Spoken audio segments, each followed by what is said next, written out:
Basmalah yang dijadikan pembukaan oleh Al-Imam Ibnu Jama'ah menunjukkan kepada kita bahwa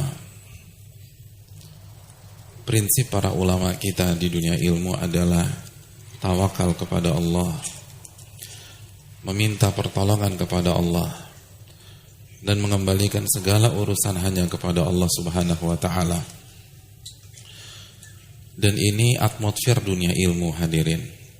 Kalau antum ingin masuk ke dunia ilmu, ingin datang dan aktif di kajian, ini prinsip yang harus antum miliki. Jangan bosan-bosan bertawakal kepada Allah. Selalu minta kepada Allah Subhanahu wa ta'ala.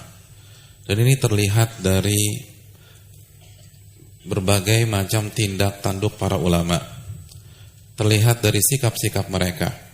Di antaranya ini, mereka memulai buku-buku mereka dengan Bismillah. Dan Bismillah artinya meminta pertolongan kepada Allah, minta keberkahan kepada Allah Subhanahu wa ta'ala. Jadi walaupun mereka cerdas-cerdas, Al-Imam Ibnu Jama'ah di usia muda itu sudah jadi hakim syar'i. Beliau tidak mengandalkan kecerdasan beliau ketika menulis buku ini. Yang beliau andalkan adalah kekuatan Allah. Yang beliau andalkan adalah ilmu Allah Subhanahu wa ta'ala. Makanya beliau mulai dengan Bismillahirrahmanirrahim. Dan di antara potret para ulama tentang masalah ini, bagaimana mereka menamai buku-buku mereka. Banyak para ulama menamai buku-buku mereka berdasarkan prinsip ini. Prinsip tawakal, prinsip isti'anah. Dan banyak contoh masalah ini. Contohnya Al-Imam Ibnu Hajar ketika mensyarah Sahih Bukhari, judul apa yang beliau berikan ya untuk buku beliau? Fathul Bari. Fathul Bari. Apa arti Fathul Bari? Fat itu pembuka. Al-Bari salah satu nama Allah Subhanahu wa ta'ala. Itu judul buku, itu ada filosofinya. Artinya, saya tidak akan bisa menulis syarah Bukhari kecuali dibuka oleh Al-Bari Allah Subhanahu wa ta'ala. Dari judul buku aja sudah melambangkan ketawakalan seseorang. Dari judul buku saja sudah melambangkan ketergantungan seseorang kepada Allah Subhanahu wa taala. Al-Imam Syaukani punya buku tafsir, judulnya apa? Fathul Qadir. Al-Qadir adalah nama Allah Subhanahu wa taala. Jadi beliau ingin mengatakan, saya nggak akan bisa menulis buku tafsir seperti ini kecuali dibuka sama Allah Subhanahu wa taala. Secerdas apapun mereka nggak bisa. La haula wala quwata illa billah. Tidak ada daya dan kekuatan kecuali dengan petunjuk Allah Jalla wa ala.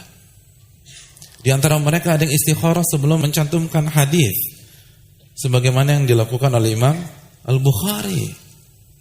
Sebelum menyantumkan hadis istikharah, sebelum menyantumkan hadis istikharah, sebelum menyantumkan hadis istikharah.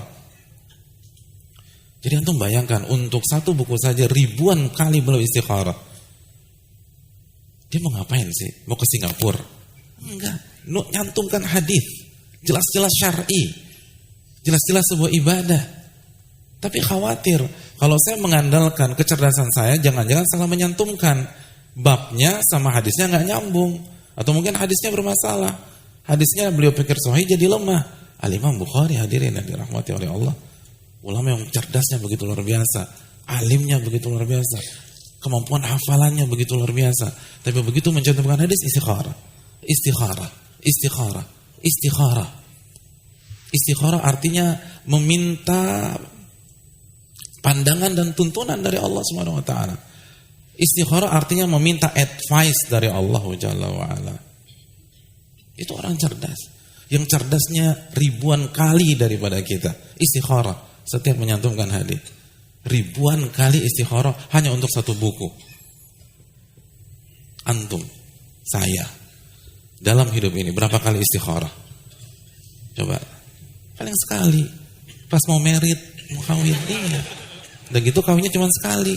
Udah sekali seumur hidup. Subhanallah. Makanya kurang berkah hidup kita dibanding para ulama.